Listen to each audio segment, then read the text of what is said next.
It's your lady Lul or Thai Asia, whichever you prefer to call me. I just might answer to it. Let me tell you how this Hobbylujah series got me running up some hobbies, child, and I'm enjoying every second of it. Keep running that. In partnership with my Hobbylujah series, I'm also doing a 300 things I expect from God before the end of this year series. And I completed something off the list. Thank you, God. So now we're gonna celebrate. So let's spin the wheel together and see what it is that I've accomplished.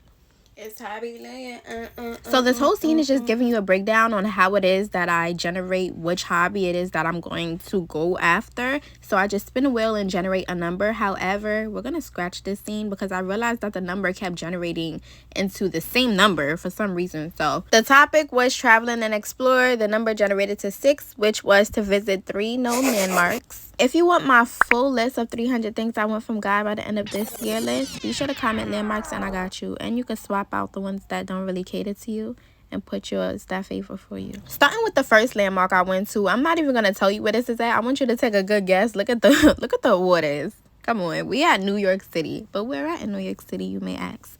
I went to Governor's Island, y'all. This island is a massive 172-acre island that's only accessible by the ferry located in the New York Harbor. This island was once a U.S. military post, and trust me, when you're on the island, it would make so much sense. You would see all their war zones, so much abandoned buildings. But in the early 2000s, around 2003, it ended up being sold to the people of New York, and that's where they ended up turning the vibrant spaces for walking, bicycling, picnicking, so much cultural events, so much tourist attractions to see out on this island. And when you come here, you can bring your bike on a ferry. However, they do bike rentals, but you do gotta pay, obviously. You could pay for the whole day. I think ours was like $60 for 2 bikes. But don't get me wrong, because they always price gouging. Moving on to the next location, the next destination, the next landmark. We're at La Romana in the Dominican Republic. I'm so in love with La Romana.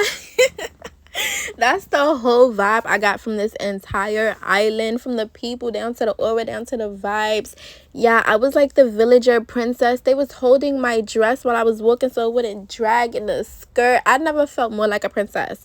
And I was so shocked here because this was my first time seeing turquoise waters. Our tour guide said that the more turquoise the water is, you got to be more careful if you're in it because that's actually the deepest part. It was my first time actually visiting the village of the city of La Romana, and I can actually cry because I've always dreamt of being in a village just to experience it, and I got to literally get the experience of a lifetime. It was amazing. It was surreal. The people are so cultured over there, and it was a lot of Haitians over there as well that you couldn't even tell. They was speaking in Spanish, but they was Haitian. I mean, look at my tour guide. He was speaking in Spanish, so you would have thought he was Dominican, but he was actually Haitian. There was a lot of Haitians over there.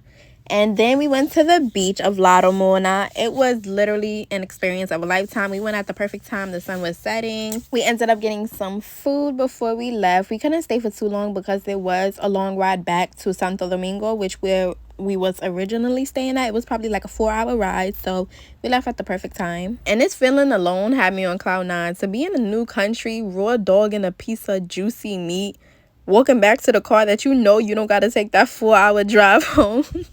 Fresh out the water at that. If you plan on visiting Santo Domingo, get that rental car and go visit La Romana. Even if you're in Punta Cana's closer if anything.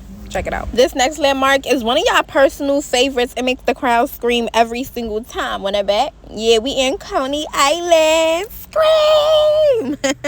I came to Coney Island with the intentions of doing mostly like a beach picnic, but yeah, we went on a couple rides, especially the Thunderbolt. This one was actually going really fast. I had to slow it down because it was going too fast. My video it needed more time. I don't know. I feel like a lot of people hate on Coney Island. I understand the water's dirty, but give these rides a break. They've been up for like 200,000 years, and yet they still working perfectly fine. Listen, I was in the Thunderbolt. I felt my neck come out of order in like 2 places, but it was so worth it. Look at my scream, and look at the people right below us. They having the time of their life while I'm over there panicking. But we went to the beach. The clouds really scared me this day. Like, look at how the clouds are just lined up. Be sure to follow me to see what crazy idea I end up checking off next.